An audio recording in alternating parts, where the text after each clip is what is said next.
Good evening, ReNEWS English is on air. I'm Sona Tumanyan. International media has arrived in Armenia. Prime Minister Nikol Pashinyan on Fox News. In the interview, the Prime Minister of Armenia addressed the peace agreement initialed in Washington, stressing that he considers it a very important document that could bring significant benefits to all countries, as well as to the entire international community within the framework of international stability and security. He spoke specifically about the Crossroads of Peace project, noting that it could truly become a crossroads of cooperation. I think yesterday's agreement and declaration contains quite tangible benefits for Iran and for Russia as well. Because in case and when this agreement will be implemented, for example, Iran would have access through railway from Persian Gulf to the Black Sea, and Russia and Iran will have opportunity to have a railway connection between two countries. I mean that yes, if we will be concentrated on economic side of this agreement, not only Armenia, Azerbaijan, United States, but Turkey, but Russia and Iran will have very important, very tangible benefit. The noise from the ongoing discussions around the initial peace agreement between Armenia and Azerbaijan does not cease. Benefit, harm, risk, opportunity, advantage, or the list is long and the counter-arguments are numerous. My colleague Ani Hovanesyan has discussed the potential consequences of the already published document with a lawyer and has also included a comment from a member of parliament from the civil contract faction. The United States has mediated many peace treaties throughout history, but experience has shown that the U.S.'s efforts for the peaceful resolution of conflicts have almost always been in vain. From the Russo-Japanese War and the Paris Peace Conference to the Dayton Agreement to end the war between Bosnia and Herzegovina, Serbia, and Croatia, the famous Camp David Summit, then again the Israel-Palestine negotiations, the Oslo Accords between Israel and Palestine. What guarantees do we have that history's bitter experience will not be repeated in our case? And almost all states, one way or another, violate international law or their international political obligations. There is no guarantee. Lawyer Ara Ghazarian sees many risks for Armenia in the initial document. But those who know the context of this conflict understand that this is an asymmetrical document. For example, there is not a single word here about the 120,000 forcibly displaced Armenians, whereas in Azerbaijan there are no forcibly displaced people left. The 300,000 that Aliyev talks about is a number he invented. The lawyer points out that the parties commit to assisting each other in searching and returning the bodies of the deceased, but other issues are bypassed. This regulates the searching for remains, but it doesn't regulate the rights of the living, nor does it provide even a minimal mechanism for their legal protection. And here there is only one phrase stating that the issues between the states presented to interstate complaints will be resolved in another way after the complaints are withdrawn. This is already strange. The initial document must be followed by the signing of a more detailed document. The one signed at the White House is too declarative in nature and gives Azerbaijan room to maneuver, the lawyer believes. Hasmik Hakopyan, a member of parliament from the civil contract faction, does not share the lawyer's opinion. She says the initial document is mirrored in nature and Armenia's economy will prosper after the unblocking of communications. We spoke about all the main points before it was initialed, even before announcing that the text was ready. This means there is nothing hidden, and everyone can attest to that. No one can interpret it as they wish because it is written and certified. These aren't just verbal talks. According to the MP, humanitarian issues have their own time for resolution, and now is not that moment. For humanitarian issues, peace on the ground is also favorable, so that these issues can also be addressed and resolved more easily. But to make peace conditional on such issues only delays the resolution of those humanitarian issues. Various measures will be taken to normalize relations with Azerbaijan, possibly of a cultural or sporting nature, the MP believes.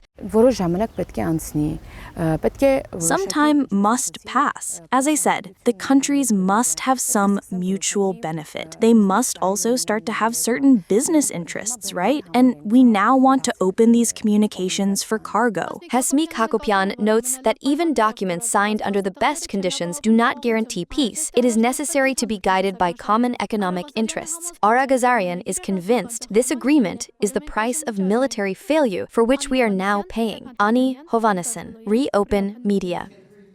Well, since we're on the subject of documents signed at the White House, let's also talk about the Trump Strip project. Are the prospects for genuine cooperation visible here? Will there be investments? Armenia's opposition figures argue this area is not particularly favorable for the economy, while the governing force states that this is a good prospect for new opportunities and the possibility of a large influx of investments, which according to the Prime Minister's assertion also fits within the logic of the crossroads of peace. Monica Hairoyan has been following this clash of opinions.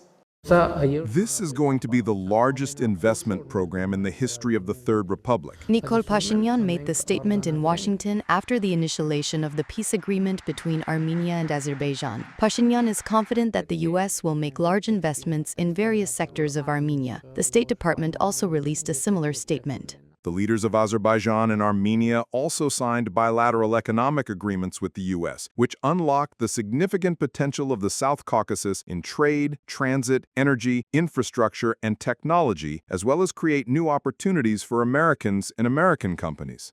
According to Hayk Gevorkyan, a member of parliament from the civil contract faction of the National Assembly, these agreements will allow Armenia to receive investments and develop its infrastructure, especially in the technology sector. The member of the Parliamentary Economic Committee considers it important that Armenia profits in this case, rather than becoming a servant of foreign interests. You know, since independence, Armenia has not experienced the situation that normal countries live in, with open borders, not surrounded by hostile countries. And for us, this is essentially unusual. But if everything goes as it is going now, certainly not only American investments, but investments in general, a country whose future is predictable, which is not subjected to such shocks, is much more attractive for business. However, according to economist Raid Kamendatian, there's another problem here. We have forgotten about Georgia. The potential flow of energy carriers along Trump's route could hit Georgia's annual transit revenue of about $900 million from Azerbaijan, and for this very reason, Georgia will obstruct the implementation of such a project in every possible way. First, Georgia is a loyal state. Georgia is the most favorable route, so to speak, between Azerbaijan and Turkey. We are not that most favorable route. Whether it's Trump, or after Trump, some Tom Jones or Jones Tom, it doesn't matter. Regarding this corridor, we will never have the loyal, secure environment that Georgia has with its two neighbors, that Muslim connection.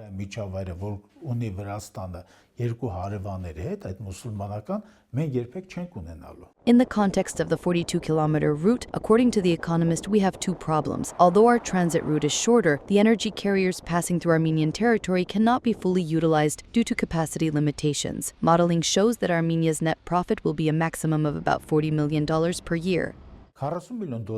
Is $40 million really an amount where we can claim there are economic gains, there are economic interests, and those economic interests are being realized to some extent? Of course not. Let me give just one example. An amount on the order of that $40 million, about 15 billion drams, is paid into the state budget of the Republic of Armenia by shoemakers, bakers, let's say drivers, and various small, tiny SMEs. Those are the components of those small and micro enterprises.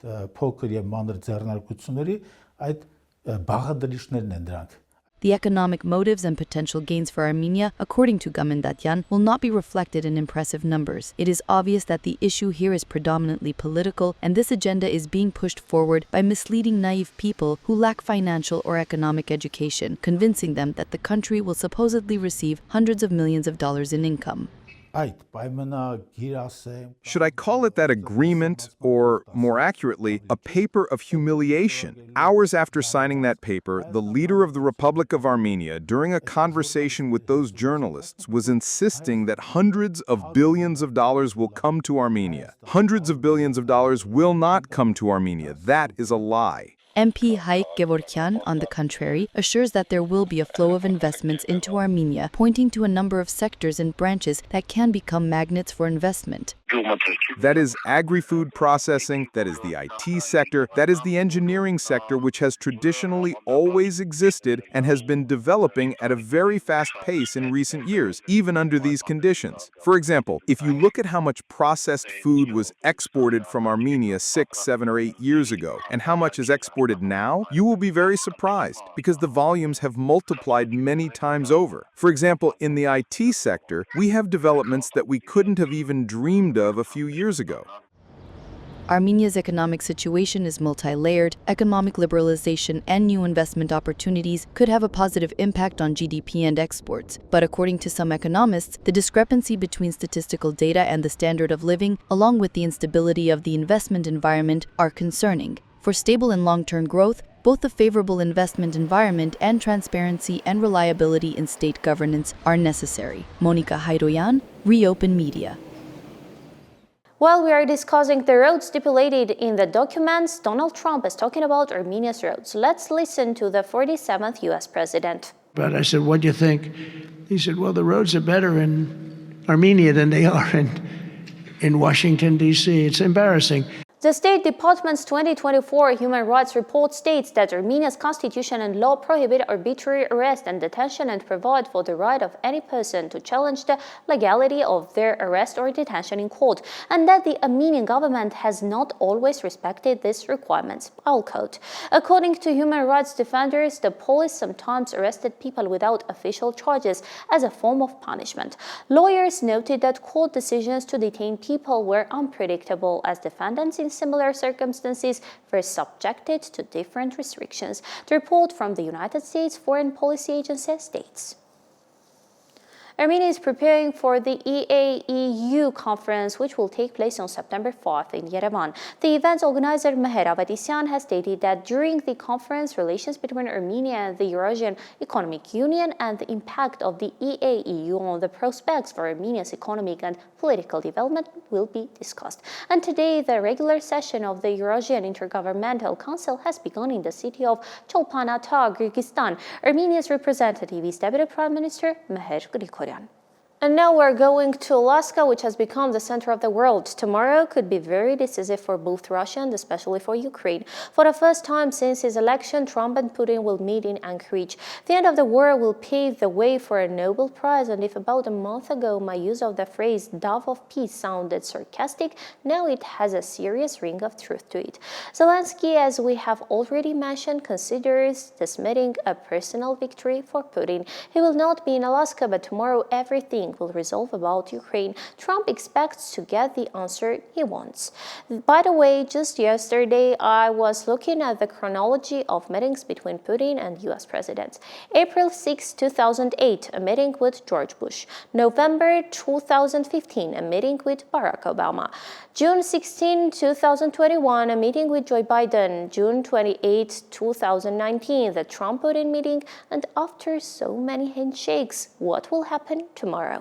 Ukrainian President Volodymyr Zelensky held negotiations in Berlin with German Chancellor Friedrich Merz and participated in virtual meetings with European leaders and U.S. President Donald Trump, focusing on the Russia-Ukraine conflict and the Trump-Putin summit. The negotiations included issues of strengthening Ukraine's defense, ensuring Kyiv's involvement in the peace process, and coordinating Western support. Zelensky and European leaders emphasized the protection of Ukraine's sovereignty and territorial integrity to counter Russia's military diplomatic pressure. During a meeting with journalists at the Kennedy Center, Donald Trump shared his thoughts on the upcoming meeting. It was always going to be, I was going to meet with President Putin, and then after that, I'm going to call the leaders and President Zelensky. I'm going to call President Zelensky, and then I'll call, probably in that order, the leaders.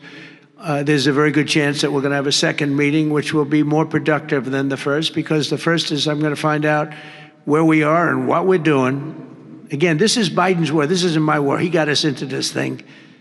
And it should have never happened. This war would have never happened if I were president.